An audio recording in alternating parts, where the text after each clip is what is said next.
In the chaos of modern life, we chase goals that don't belong to us and wonder why we still feel empty. We try to find our identity through approval, success, or status, but none of it fills the hole inside. There comes a moment when we look in the mirror and ask, who am I really? The image we've crafted, our personality, our achievements, is often just a mask hiding the deeper self. And when the mask starts to crack, what surfaces is fear, pain, and disorientation. This is not the end, but the beginning of something deeper, the awakening of the self. Carl Jung taught that the self is both the center and the circumference, the totality of who we are, not just what we show. But how can we embrace the totality when we've spent our whole lives running from the unconscious parts of us?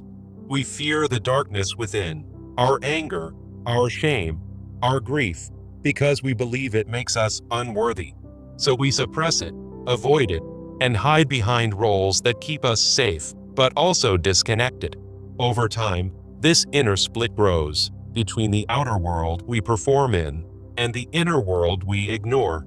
The soul begins to whisper, "This is not who you truly are." And if we do not listen, the whispers turn into storms, crises, breakdowns, unexpected losses.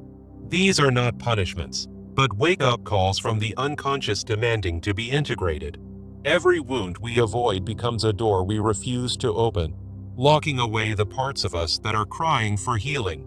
But there is no true healing without returning to the center of the self, the place where all parts belong. Not just the joy and confidence, but also the sorrow, the confusion, the forgotten child within. The journey begins with a single question.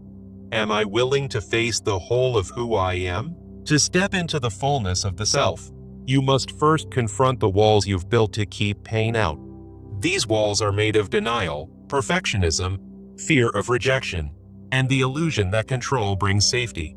But the deeper truth is that control is often just a defense against the terror of being vulnerable. The ego clings to a sense of order, while the unconscious seeks truth, wholeness, and release. This clash between control and surrender is the battlefield of transformation. Jung called the shadow everything within us we refuse to acknowledge, the painful, the shameful, the rejected. Yet within that shadow lies a treasure chest of energy, creativity, and healing waiting to be embraced. The more we deny it, the more it governs us in secret, shaping our lives from behind the curtain. It is easy to judge others for what we secretly dislike about ourselves. That is the first sign of projection. But true courage is not judging the darkness. It is walking into it with open eyes and a willing heart. At first, it feels like a descent, lonely, disorienting, filled with memories and emotions we wanted to forget. But this descent is not regression. It is the sacred passage into integration. We must grieve the parts of us that were silenced to make others comfortable. We must unlearn the belief that our worth depends on being good, strong, or successful. The truth is, healing is not linear. Some days you'll feel powerful. Others, you'll feel like you're falling apart. But falling apart is sometimes necessary to shed the false self and return to the center. Within every breakdown is the seed of a breakthrough, if you choose to stay present. The ego may scream that you are losing control, but in truth, you are gaining authenticity. You are no longer performing for love. You are learning to love without performance. No one can become conscious of the shadow without considerable moral effort, as Jung said. This moral effort means choosing honesty over illusion, self-reflection over blame. It means sitting with uncomfortable truths without trying to change them instantly. It means asking yourself, what am I avoiding, and what is it costing me? To meet your shadow is to meet the child who was never seen, the teenager who never felt enough, the adult still pretending. And to welcome that child home is an act of sacred reconciliation. Forgiveness begins here, not just toward others, but toward yourself. Forgiveness is not saying, "It was okay." It is saying, "I no longer allow it to control who I become." This is the beginning of individuation, the sacred journey to reclaim the whole self. Not just the part that succeeded, but the part that suffered and survived. For in embracing what we once rejected, we return to the center, and from the center, we are reborn. Real transformation begins when you stop trying to control your healing and start listening to it. You do not need to fix the self. You need to meet the self. Underneath all your coping mechanisms is a voice that has waited patiently to be heard. That voice is not loud or demanding. It is quiet, honest, and deeply intuitive. When we silence our distractions, that voice begins to guide us back to wholeness. Surrendering control does not mean giving up. It means choosing trust over fear. You are not lost. You are simply returning to what was buried beneath expectation and pain. We spend so much time trying to become someone that we forget who we already are. Jung teaches that the self is the totality of all we are, not just what is visible, but all that is hidden. The unconscious is not your enemy. It is the other half of your truth. And when you stop rejecting it, it stops sabotaging you from the inside. The self is not built. It is remembered. Each time you release a false belief, you make space for your true essence to emerge. The fear of losing control is only powerful until you realize you never had control, only resistance. Resistance tightens the pain, but surrender begins the healing. There is no shortcut through this journey. There is only your willingness to stay with the process. Integration is not about becoming perfect. It's about becoming whole. This means allowing light and shadow to coexist without shame or denial. It means holding space for grief without collapsing into it. It means loving yourself even when you feel broken. The world teaches performance, but your soul craves presence. Presence is what heals, because presence honors what is, without needing it to be different. You begin to see the difference between your ego's panic and your soul's peace. The ego rushes to fix, but the soul teaches you to feel. Control numbs the wound, but surrender allows the wound to breathe. The deeper you go into yourself, the more clarity you gain about the illusions you were living in. You realize that much of your suffering came not from what happened, but from your interpretation of it. And that interpretation was shaped by fear, by stories of inadequacy, by inherited pain. But now, you are the one holding the pen. You can rewrite those stories, not by pretending the past didn't happen, but by choosing what meaning it will hold in your life. The self is not an ideal. It is a living center, dynamic, evolving, full of mystery. To live from the self is to stop dividing your life into good and bad, success and failure. It is to begin living from authenticity, where your values align with your actions. You no longer act to please others, you act to honor your inner truth. There will still be pain. There will still be fear. But you will face them with presence, not panic. Your strength will no longer come from pushing through, but from embracing fully. The need to be perfect will dissolve when you realize you were never meant to be perfect, only whole. Wholeness includes both the joy and the sorrow, both the victories and the wounds. When you honor both, you become rooted, not swayed by opinion or expectation. And in that rootedness, you begin to touch the stillness at the center of your being. That stillness is not empty, it is sacred. It holds your most ancient wisdom, your deepest intuition, your quietest strength. You realize that peace was never outside of you. It was beneath the noise all along. This peace cannot be shaken, because it comes from truth, not performance. It is the kind of peace that allows you to face anything without losing yourself. You are no longer defined by your trauma. You are transformed through it. The wound is no longer a curse, but a teacher. The pain is no longer your identity, but a passage. The shadow is no longer your enemy, but your invitation to freedom. And now, you are ready to walk forward, not as a fractured version of yourself, but as the whole. Wholeness is not the absence of struggle, it is the courage to live aligned with your deepest truth. You no longer seek the approval of the world because you have met the self. and the self is enough. Rebuilding your life from this center means letting go of everything that no longer honors your inner integrity. Some relationships will fade, some ambitions will shift, and that's okay. What remains is what is real. You begin to move with intention, not urgency, with clarity, not confusion. Decisions feel lighter when they come from alignment, not obligation. The voice within no longer whispers. You've trained yourself to hear it clearly and trust its guidance. There is now space inside you where chaos once lived, a quiet confidence rooted in being, not doing. You start to feel safe within your own presence, no longer fearing solitude. Silence becomes a sanctuary, not a threat. You understand now that the journey wasn't about fixing yourself, but remembering yourself.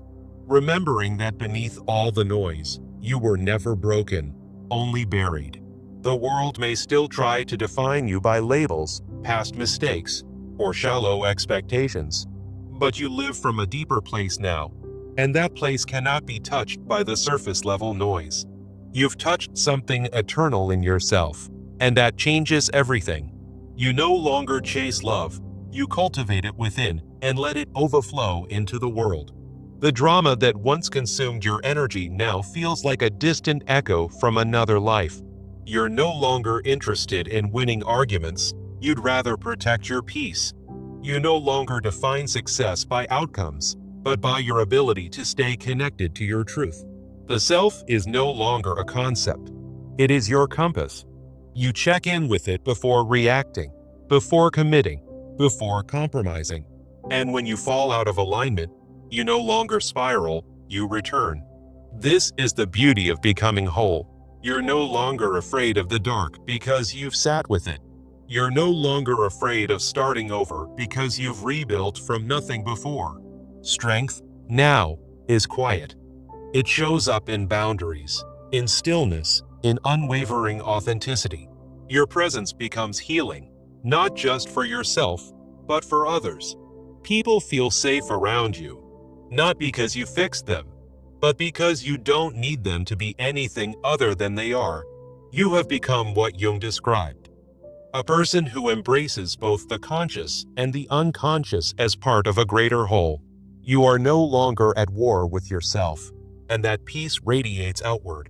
You now live by deeper rhythms, the cycle of rest, reflection, creation, and connection. You understand that everything has its season, and you no longer force the harvest. You trust the process even when the destination is unclear. You've learned that the path of the soul is not linear. It spirals deeper and deeper into truth. Each time you return to yourself, you return with more wisdom, more compassion, more depth. This is how the self grows, not through force, but through surrender and presence. You are no longer trying to be someone. You are finally being you. And from this being, everything flows: relationships, purpose, vision, peace. You attract what aligns with your soul, not your wound. You speak from a place of integration, and your words carry weight. You no longer seek to escape reality. You shape it with grounded intention. You have become a witness to your own becoming, and that is sacred. The journey was never about the outside world.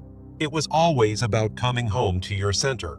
The self is not only the center, it is also the full circumference, holding all that you are and all that you are becoming. You no longer fear being too much or not enough. You simply are. And that is powerful. The unconscious no longer terrifies you. It inspires you, because you now know it is part of your wholeness. You live with reverence for the unseen forces that shape the soul. You meet each day with humility, because you know how far you've come, and with gratitude, because you no longer take clarity or peace for granted. This is your rebirth, not as someone new, but as someone fully returned to who you were always meant to be. The journey through shadow, pain, and surrender has not made you weaker, it has revealed your truest strength. Every tear you cried was a cleansing. Every silence you sat in was a step deeper into your own soul. You no longer fear being misunderstood. because you understand yourself. You no longer depend on validation because you have found inner authority. There is nothing more liberating than being anchored in your own center. From this place, you see clearly, not just the world, but your place within it. You no longer ask, "What should I do?" but instead, "What aligns with who I am becoming?" Every choice you make now flows from authenticity, not pressure. You walk with both humility and certainty, two sides of the same integrated soul. There is a light in your eyes that wasn't there before, not because everything is perfect, but because you are present. You've stopped chasing healing like a finish line and started living it as a daily practice. Each breath is a return. Each moment is a mirror. You no longer numb yourself to avoid the pain. You've learned to sit with it, speak to it, and eventually bless it. You no longer chase peace. You've become a sanctuary that holds it. The past no longer defines you. It refines you. You carry your scars not as proof of suffering, but as emblems of survival. You wear your wisdom gently. No need to prove it. No urge to preach it. Your life becomes a quiet revolution, where presence becomes your power. People around you sense something different, not louder, but deeper, because you've done the work that no one can see, but everyone can feel. You've integrated the shadow, honored the pain, and returned with the gift of truth. Now you lead not with fear, but with grounded love. The false self has died 1,000 little deaths, and what remains is unshakable. You no longer live from reaction. You live from revelation. You no longer seek to escape the darkness. You hold a lantern within it. The unconscious is no longer your enemy. It is your guide, your teacher, your doorway to depth. Jung was right. The self is not just the center. It is the totality, the sacred container of your becoming. And now you live as that totality. No part left behind, no part unloved. You are both the question and the answer, both the seeker and the one who is found. You embody paradox, and in that paradox, you find peace. You are the storm and the stillness, the wound and the wisdom. You've stopped needing to explain your journey, you simply embody it. You've become the witness, the healer, and the sacred space where transformation continues to unfold. The world may never fully understand your path, but your soul does. And that is enough. Because you are not here to be understood. You are here to be whole. Wholeness is not perfection. It is presence. It is holding space for joy and sorrow, for failure and rising again. It is meeting each moment with reverence, because you know how far you've come. You are not who you once were. You are more. Not more in doing, but more in being. You now walk this earth as someone who has met the totality of their own soul, as someone who has embraced both shadow and light, and called them both sacred.